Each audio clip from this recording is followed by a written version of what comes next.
Hi, everybody. This is Eddy White, and I'm recording interviews for my motorcycle culture class. And today I'm talking to Joe. So thanks a lot for helping us out with the interviews, Joe. My pleasure. Okay, good. All right. So we'll get going with the questions here. What is your name and age, please? My name is Joseph Gray, and I'm 23 years old. Okay. And where do you live, Joe? I live in downtown Tucson, Arizona. Okay. And when did you first start riding? I bought my first dirt bike at 14 years old, and Uh-huh. then first street bike at 20 or I see. 19 years old.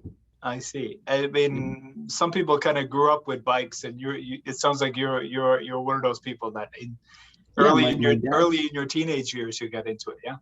right. My dad had a bike when I was a young kid. He ended up selling it, and my grandpa had a bike way back then as well. And so I was always attracted to him. Yeah. The dirt bike I kind of bought against my parents' will. Actually, the dirt bike and the street bike, they were very against them by that point. Right. But I had a strong passion for it, and so I ended up getting into it anyway. That's good. Yeah. I mean, some people come from biking families, and it sounds Right. like you're one of those people too. So, what type of bike do you ride? So right now I have two bikes. I still have a dirt bike. It's a Suzuki 450 RMX 450, and then my street bike is a Ducati Hyperstrada. It's kind of a Okay. touring bike. So, um, I can show a picture of the bike here. Just a moment. Yeah, Um, pride and joy. let's see. And this is which bike is this? So this is the Ducati Hyperstrada. Aha. And so, Yeah. sorry, this is your pride and joy. Yep, that's right. Okay. For And now, at so, least. how long have you been riding? When did you get this bike, Joe? I think about a year ago. Aha. Yeah, Okay. haven't And had it too long. why do you say pride and joy? It sounds like you're pretty happy and satisfied with it, but why did you choose it, and maybe why do you like it so much? Yeah, I think the name Ducati is one of the higher end kind of luxury motorcycle brands. And Yeah. so, growing up with Yamahas and definitely, when my first bike was a Chinese bike, cheaper bikes, I always had ambitions. And so with this bike, I kind of felt in a sense like I had made it, I'm making my own money. Yep. I'm buying nice bikes. I got a little place. And then it really fits me where I love dirt biking and Yeah. I like street riding as well. And so this one is street legal. It can cruise on the highway, but still I got enduro tires on it, and it's pretty capable off road as well. Right. So they call it enduro bike or touring bike. It's kind of the best of both worlds. I see. Okay, great. Very good. Joe, the next question, just talking a little bit about brands. I mean, do you feel do you have any loyalty? Some people are loyal to certain brands. How about you? Right. Yeah, I think it's mixed. I'm at the point now where I'm pretty open to any brand. Definitely my first good bike and first street bike being a Yamaha, I still feel some kind of connection to Yamahas where I think if any brand I did have a loyalty, that would be the brand. And I think it's honestly just because that was my first bike and I feel kind of a connection there. But Yeah. aside from that, I'm pretty open now. Okay, great. And Joe, how much riding do you do? Are you commuting to work, or I'm more of a, I mean, I guess I'm a kind of a weekend warrior guy, just riding on the weekends. But how much riding Right. do you do?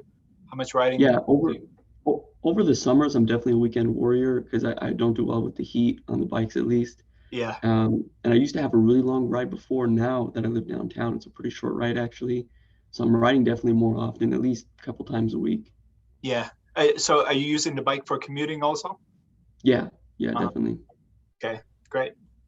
Um, some people enjoy working on their bikes. Some people like me don't really, and are not too interested in it. How about you? Do you rent your bike? Yeah, I'm definitely in the category of enjoying working on my bike, even unnecessary work. I just love taking things apart and putting it back together. Yeah, With Ducati, it's a little bit harder. The maintenance is always known to be more difficult, and so that's been one reason that I'm kind of weaning away from the bike a little bit, thinking about going back to Yamahas, something yeah. a little more user friendly. But yeah, I'm definitely in that category of wrenching on our bikes. That's great. I admire that actually. That people who can do their own stuff Right. and as you know, I mean it they can be expensive taking them Oh to yeah. for repairs and stuff. So Right. okay. Have you taken a motorcycle safety course? I've not.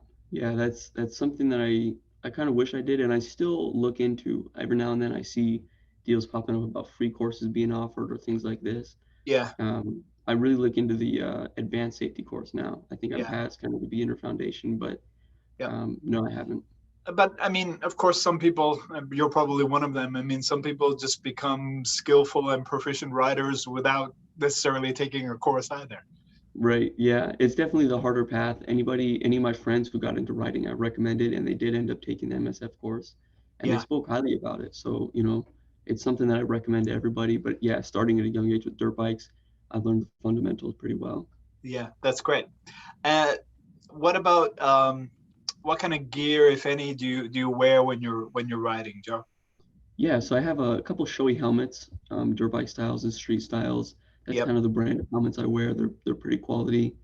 Um, Gear, I try to get Dainese, is like a kind of high-end luxury leather, like Yeah, jackets and gloves and stuff. But to be honest, during the summer, I'm usually just helmet and gloves. yeah, During the winter, I have a full race suit that I'll wear when I want to feel cool if I'm going to the track or something.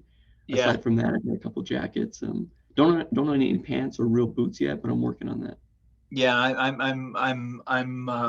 I'm struggling a little bit with what to wear because when you do a training course, it's supposed to be the phrase is all the gear all the time, but I mean, hey, Right. it's 105 degrees, it's Yeah. so you want to be kind of comfortable and wearing some gear, but one of the worst things I found, and you probably noticed this too, is just being overheated. You're wearing too much stuff, and that's not a Right. comfortable ride. Yeah. It honestly pull you away from riding where you don't even want to ride your bike anymore because you're just dying of heat. So Yeah, there's a good middle ground somewhere. I'm still struggling to find it, but I think it's the pursuit of happiness. yeah, that's a good way of putting it. Um, Joe, you mentioned coming from a riding family, so the question is, what do your family and friends, what do they think about your riding? Yeah, so kind of, I would say ex-riding family. Family's definitely very against it initially. I think now that I've been riding for long enough, they're kind of used to it. Um, friends, friends that basically anybody I know that rides supports it. Anybody who doesn't ride is very against it. Yeah, And so any new friends I make, any new people I meet, when they hear that I ride, they kind of go, "Ooh, be careful!" Like, "Oh, that's pretty deadly!" Like, yeah. so Yeah. It's a common reaction, and of course, family and friends have concerns about safety too. So yeah. right, yeah. Okay, Joe. What about motorcycle organization or clubs? Some people belong to those, some don't. How about you? Yeah, I don't belong to any clubs or anything. The closest is like Facebook groups, local motorcycle or rider groups. Yeah, Um, but aside from that, yeah, no organizations or anything.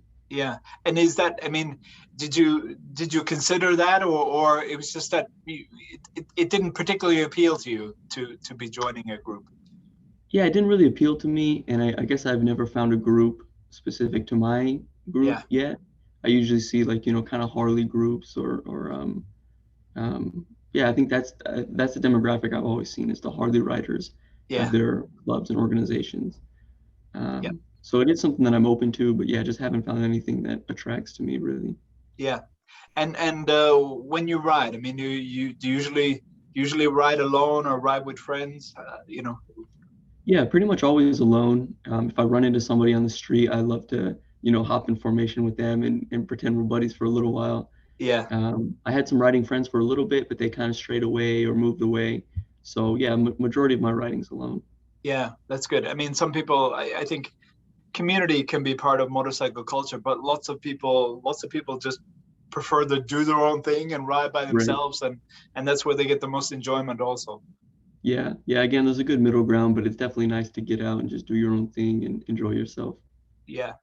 Joe, what about going to any like motorcycle rallies or bike shows or anything like that? Yeah, I grew up in a small town, just recently moved to Tucson, and so I never really had the opportunity, or I guess I didn't seek it out enough back then. When I moved to Tucson, I finally did go to one. It was a big stunt ride, actually. I kind of got into I'm into wheelies and things like that with the dirt Ah, bike, and so I ended up going to a stunt ride, and I kind of had a bad experience where I don't think I'll be going back to one. I see. Um, I enjoyed it for a little while, then ended up going down, Yeah, and so yeah, I don't think I'll be back at one, but it definitely, I mean, it was I was like awestruck when I was there, seeing these guys wheeling past me, and it was something crazy in the moment, but looking back on it, it was kind of a mistake. yeah. Well, those are the kind of live and learn experiences that Right. come with riding too. Uh, Yeah. Joe, in the course, we talk a lot about, or a part of the course is just motivation and why people ride, and there's different reasons why people ride. And I mean, you started riding as a young age, but I mean, now, and you got a new bike last year. Why do you still continue riding? What would you say your main motivation is?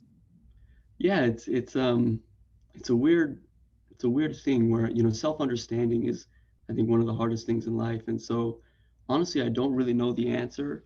Yeah, Um, I've almost come to the conclusion that maybe I'm just addicted. It's like a drug.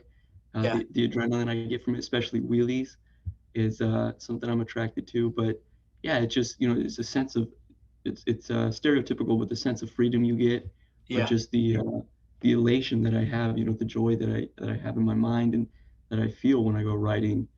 It's hard to put into words, but it makes me come back every time. And so Well, here you I am. you you just did a pretty good job of putting it into words, I think. So that I was that was appreciate it. that was good. Okay. Yeah. Um, Joe, what is your I mean, what is your primary concern or your worry when you're riding?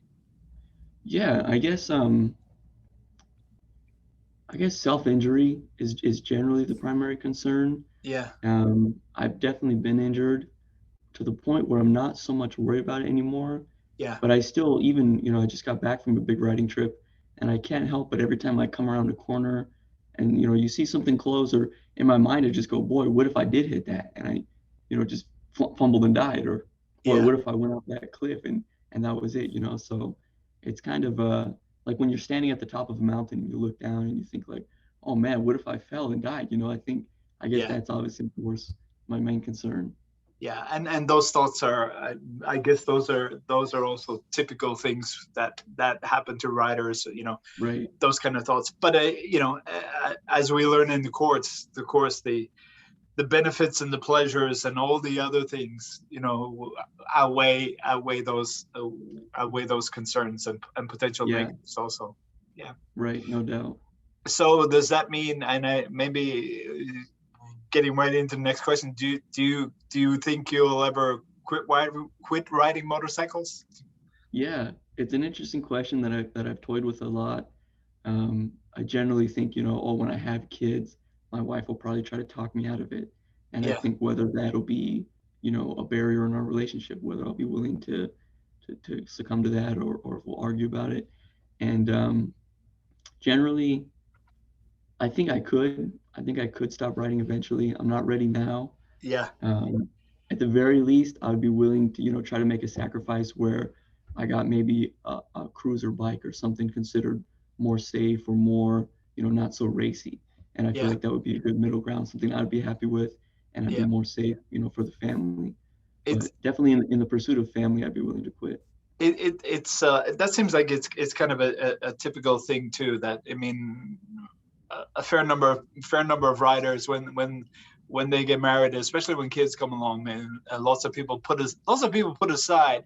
But what I'm learning also is that lots of people return to it and come back to it a bit later when they get older too. So, Right. and then if I'm talking or interviewing older riders and they're like, when do you think you'll do you think you'll ever quit? And they're like, no, I'll ride till I can't do it anymore. So, you know, yeah. So sometimes I guess people go through phases a little bit with riding too. Right. Yeah. You never really know. I've definitely been there where I said, no, I'll never quit. And then, now I'm somewhere in the middle. But yeah, Yeah. life goes on. Okay. Final question, Joe. And you've mentioned a couple of incidents or experiences you've had, but let me ask you if you have a favorite experience riding, and yeah, a favorite experience you can share with us about riding. Yeah, definitely. I actually just got back from a really awesome trip. That was my first time to the East Coast. And so I Ah, flew into Rhode Island. I rented a BMW R1200 RT, which is a big cruising bike. yeah, And I rode 2,000 miles in like 3 days. I went down to DC, stopped in New York City, Pennsylvania, did a big East Coast tour, right? And honestly, my favorite, like that's got to be the best moment ever was cruising through New York sometime in the morning. The sunset's rising, and it seemed like there wasn't a single straight road in New York. It was all just twisties through the yeah, woods, beautiful weather, amazing bike, heated seats, heated grips. And so, yeah, just, even though I wasn't doing wheelies, just cruising through that backcountry out there in the forest, the leaves are changing colors. It was scary, but I saw a couple beautiful deer on the side of the road. Luckily, they didn't jump out or anything. yeah. Um, so that was definitely so far the best experience I have riding. That sounds fantastic. I'm jealous just hearing about it. Yeah, it was Yeah. amazing. Okay, great. All right. Very good, Joe. Thank you very much for telling us about your experiences and some of your views about motorcycles and motorcycle culture. Absolutely, Eddie. Thanks for having me, and thanks for your service to the riding community through this class. I appreciate you. That's nice of you to say too. Thank you.